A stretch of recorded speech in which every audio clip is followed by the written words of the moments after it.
Oke, baiklah. Assalamualaikum warahmatullahi wabarakatuh. Masih dengan Buana 79, salam semangat selalu untuk seluruh pelajar di Indonesia, baik dari Sabang sampai Merauke, dari Miangas hingga Pulau Rote. Kita lanjutkan untuk proses persiapan data awal atau persiapan database dari PT Lensa Kreasi, di mana pada pertemuan sebelumnya kita sudah sampai pada persiapan mahir, yaitu langkah ke-12. Oke, langsung saja mungkin untuk mempersingkat waktu, kita lanjutkan. Kita lanjut ke langkah ke-13. Oke, kita pilih atau klik tombol lanjut ini.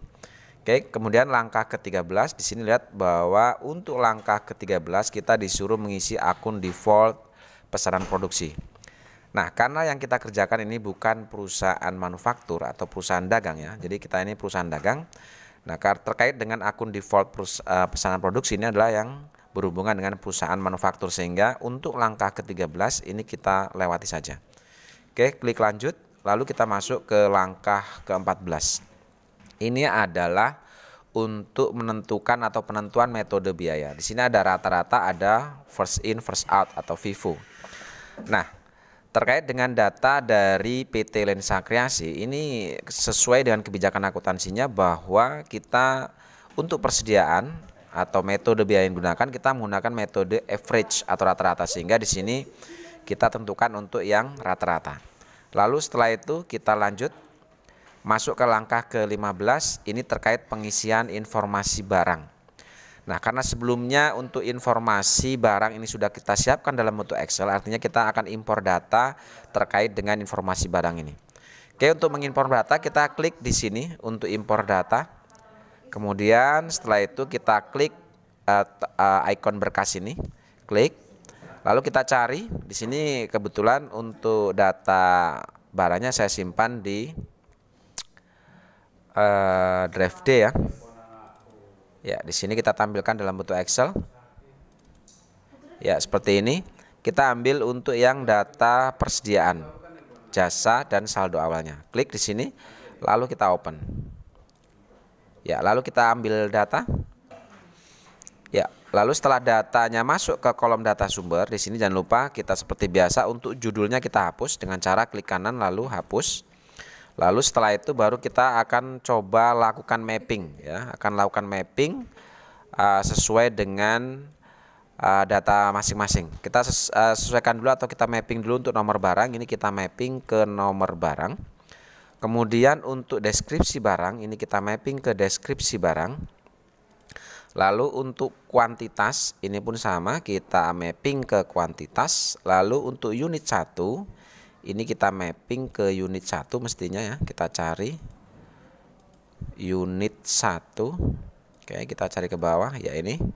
Lalu kemudian untuk biaya per set ya. Biaya per set ini kita abaikan saja. Ya, kita abaikan. Lalu kemudian untuk total biaya, ini kita coba mapping ke total biaya. Lalu selanjutnya kode pajak penjualan, ini kita mapping juga ke kode pajak penjualan. Kita cari di sini untuk kode pajak penjualan ya ini. Lalu kita masuk ke sub kode pajak, kita mapping lagi bahwa PPP ini ya, data sumber P ini kita mapping ke PPN. Lalu oke. Kita ke bawah, masihkah ada yang perlu kita data yang perlu kita mapping. Kemudian untuk tipe barang di sini masih ada ya. Pastikan untuk seluruh data ini kita mapping ya. Lihat tombol di sebelah kanan ini, pastikan ini sampai selesai. Oke, kemudian untuk tipe barang, kita mapping ke tipe barang. Kita cari ke bawah, tipe barang. Ya, ini tipe barang. Oke, untuk tipe barang, persediaan ini kita mapping kembali. Kita masuk sub mapping, persediaan kita mapping ke persediaan. Lalu service kita juga ke service, oke. Lalu selanjutnya untuk akun penjualan, ini kita mapping ke dev akun penjualan. Penjualan berarti kita mapping ke akun penjualan seperti ini. Salah. Akun penjualan, ini retur ya. Kita kembali lagi. Ya, akun penjualan berarti yang ini. Oke, akun penjualan untuk sales of merchandise, ini kita mapping kembali ke sales of merchandise ya. Kita samakan. Sales of merchandise.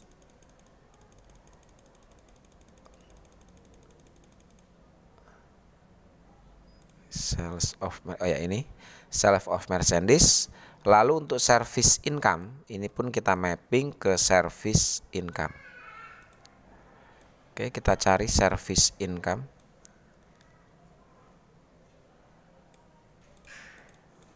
Service income.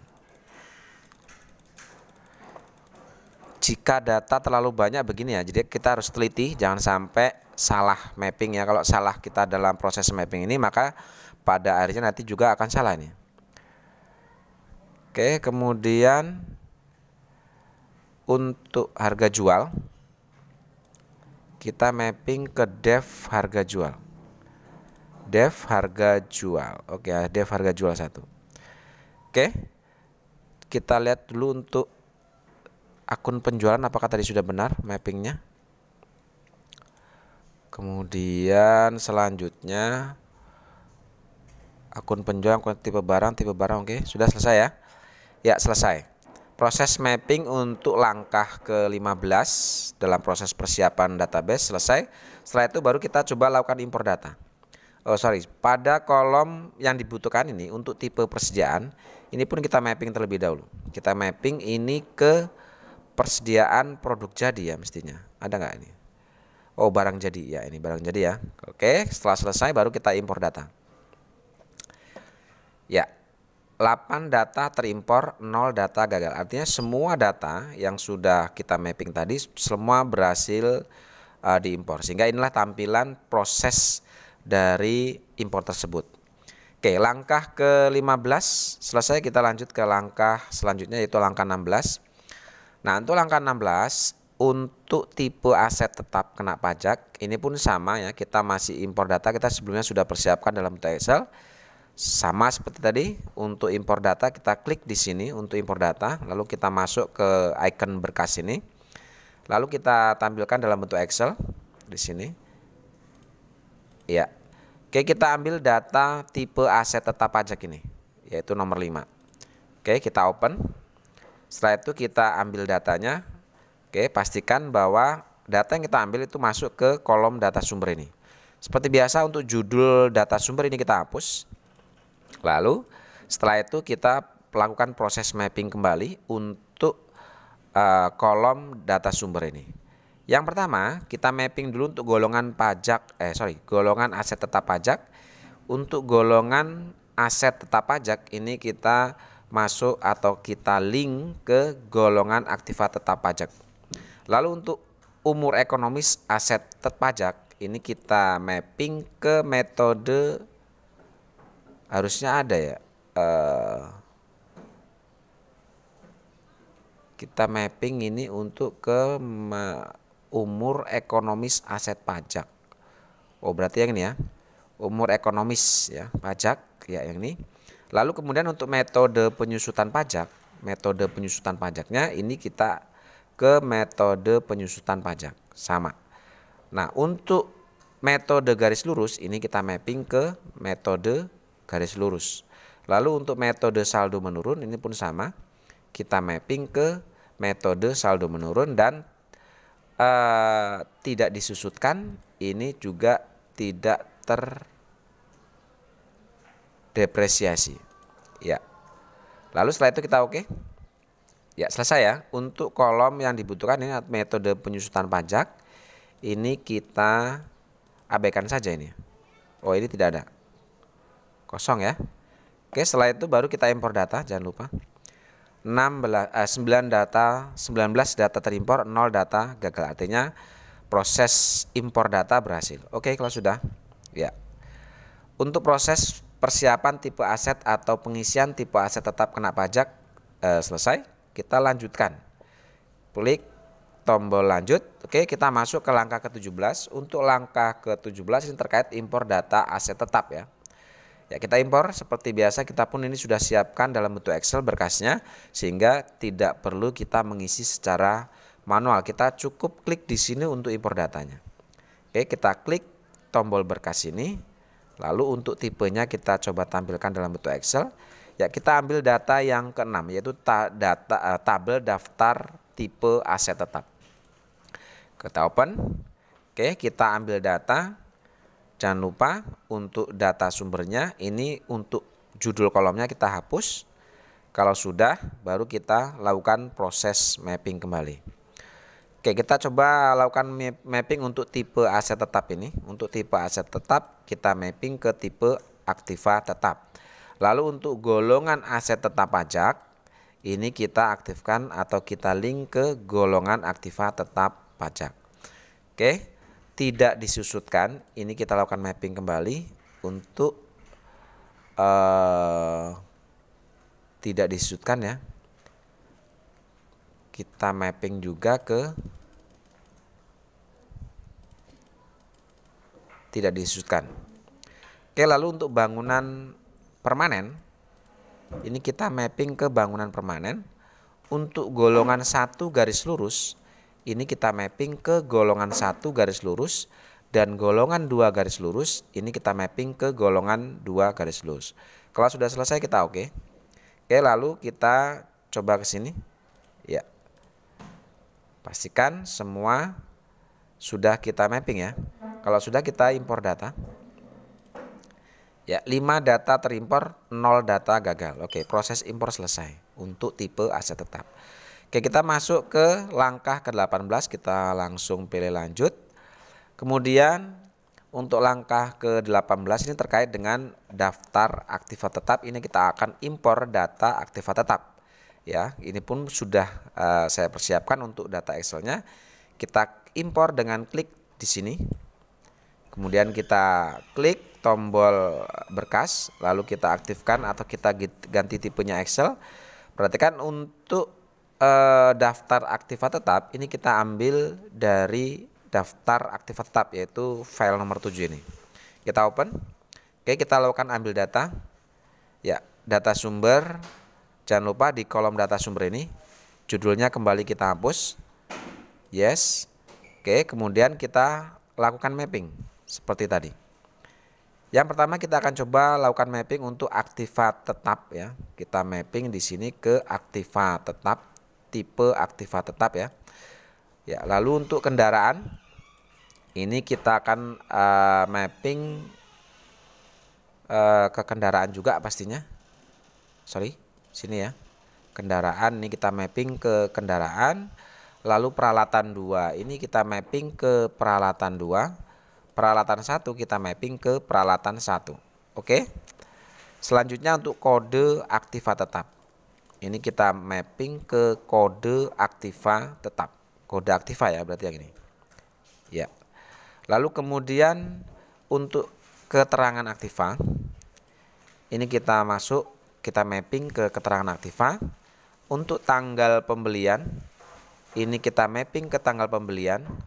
Lalu tanggal pemakaian, ini kita mapping ke tanggal pemakaian. Lalu untuk umur bulan aktiva dalam kurung tahun, ini kita umur bulan aktiva tahun. Lalu untuk metode penyusutannya sendiri, ini kita akan mapping ke metode penyusutan. Ya, seperti ini. Lalu metode garis lurus, ini kita mapping ke metode garis lurus. Oke, selesai. Apakah masih ada yang perlu di mapping? Oh, di sini di bawah masih ada ya. Kembali lagi saya ingatkan bahwa pastikan proses mapping ini dilakukan secara keseluruhan ya. Pastikan bahwa ini tombol yang tanda panah ini sudah mentok ke bawah sehingga sehingga bisa kita lihat semua apakah ini sudah kita mapping semua atau belum. Oke, kita lanjutkan untuk akun aktiva. Ini kita mapping ke akun aktiva. Oke, kemudian untuk vehicle ini kita mapping ke vehicle. Lalu untuk equipment ini pun kita mapping ke equipment. Oke. Lalu selanjutnya untuk akun akumulasi depresiasi atau depreciation, ini kita masuk ke akun akumulasi depreciation. Oke, untuk vehicle accumulated depreciation ini kita mapping ke accumulated kita mapping ke vehicle accumulated depreciation. Lalu untuk equipment accumulated depreciation ini kita mapping ke equipment accumulation depreciation. Oke. Lalu lanjut ke akun beban depresiasi. Untuk akun beban depresiasi ini kita masuk atau kita link atau kita mapping ke akun beban depresiasi. Oke, kembali depreciation expense facial ini kita mapping ke depreciation expense facial ini kita mapping ke depreciation expense facial. Lalu untuk depreciation expense equipment ini kita mapping ke depreciation expense equipment. Ya, oke, selesai. Lanjut ke sumber dana. Sumber dana ini kita mapping ke sumber dana. Nilai residu ini kita mapping ke nilai residu mestinya. Kita cari ya, ini nilai residu. Lalu untuk akun sumber dana ini kita mapping ke akun sumber dana. Lalu kita lakukan mapping kembali opening balance equity ini kita mapping ke opening balance equity. Oke, selesai. Apakah masih ada data yang perlu kita mapping? Oke, ternyata tidak ada. Kalau sudah seperti ini kita impor data. 4 data terimpor, 0 data gagal. Artinya berhasil proses impor 4 data tersebut. Oke. Ya. Untuk langkah ke-18 dalam proses penentuan data aktiva tetap selesai. Selanjutnya kita klik tombol lanjut kembali. Oke, untuk langkah ke-19 ini adalah neraca percobaan ya. Jadi ini tidak perlu kita apa-apakan ya, kita abaikan saja. Kita langsung lanjut ke langkah ke terakhir atau langkah 20. Masuk ke preferensi perusahaan. Oke. Untuk preferensi perusahaan ini perlu dilakukan apabila kalau tidak ada kalau ada yang perlu di preferensi ya. Jika tidak ada, maka ini kita abaikan saja untuk langkah 20. Oke, karena langkah ke-20 ini adalah langkah terakhir dari 20 langkah dalam proses persiapan database, maka selanjutnya kita klik lanjut dan perhatikan selamat, sekarang Anda siap menggunakan Accurate. Artinya proses persiapan data awal atau persiapan database dari Accurate untuk PT Lensa Kreasi sampai pada tahapan ini selesai. Kita klik selesai. Ya, selesai untuk persiapan data awal. Ada satu lagi langkah, ada 2 langkah kembali ya. Ada dua langkah lagi yang harus kita lakukan sebelum kita bisa menyiapkan